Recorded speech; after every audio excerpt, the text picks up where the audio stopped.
Praise the lord. ఈ దినమున యెషయా గ్రంథము 60వ అధ్యాయము 22వ వచనం మనం చదువుకున్నట్లయితే, వారిలో ఒంటరైన వాడు 1000 మంది అగును, ఎన్నిక లేనివాడు బలమైన జనమగును.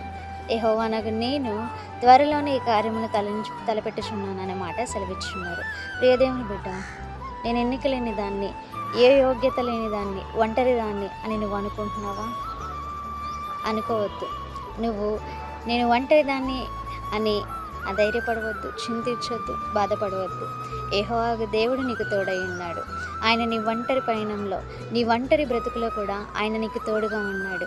ప్రియదేవుని బిడ్డ, నువ్వెక్కడైతే అవమానం పొంది ఉన్నావో, నా తల్లిదండ్రులే నన్ను విడిచిపెట్టారు, నా బంధుమిత్రులు నన్ను అపహసించుకుంటున్నారు, నా స్నేహితులు, నా ఇరుగు పొరుగు వారే నన్ను త్రోసివేశారు, నన్ను వెలివేశారు, నన్ను అవమానించారు అని నీవు అనుకుంటున్నావా? ఎవరు చేయి విడిచినా నిన్ను విడువని ఎడబాయని దేవుడు నీకు తోడై ఉన్నాడు.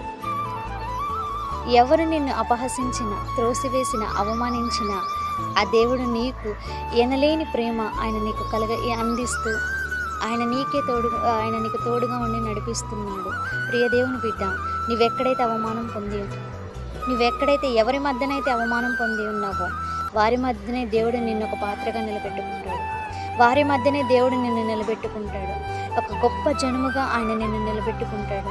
కాబట్టి నువ్వు చేయదలుచుకున్నది ఒకటే పని, నా తోడు నీవే, నా నీడ నీవే అని చిన్న నిరీక్షణతో, ఒక చిన్న విశ్వాసముతో దేవునితో ముందడుగు వేయి. దేవునిలో ఆ కార్యమును నువ్వు చూస్తావు. దేవునిలో ఆ నూతన క్రియలు అనేవి నువ్వు చూస్తావు. ప్రియదేవుని బిడ్డ, నువ్వైతే ఒంటరి దానివి కాదు. ఆ దేవాతి దేవునికి నీపై ఒక చిత్తం ఏమై ఉన్నదో, నీపై ఒక ప్రణాళిక ఏమై ఉన్నదో నువ్వు గ్రహించు. నువ్వు గ్రహిస్తే నువ్వెన్నటికీ ఒంటరిదానివైతే కాదు. అధైర్యపడవద్దు, దేవునిలో సాగిపో. ఆయనే నీకు తోడుగా ఉండి, ఆయనే నీతో ఉండి నిన్ను ముందుకు నడిపిస్తాడు. ఈ చిన్ని కొద్ది మాటలు దేవుడు దీవించి ఆశీర్వదించును గాక. ఆమేన్. ప్రార్థన చేసుకుందామండి. పరిశుద్ధుడా, ప్రేమగల తండ్రి, నీకే వందనాలు, స్తోత్రాలు చెల్లించుకుంటున్నాను ప్రభా. నా ఒంటరి పయనంలో తోడుగా ఉండే దేవుడా నీకు అయా, నీవే తోడుగా నడిపించి ప్రతి ఒక్క సిచ్యువేషన్స్లో నన్ను ముందుకు నడిపించి సహాయం దయచేయమని ప్రార్థిస్తూ యేసు పరిశుద్ధ నామములో ప్రార్థించడం వేసినాం తండ్రి. ఆమేన్. Praise the lord.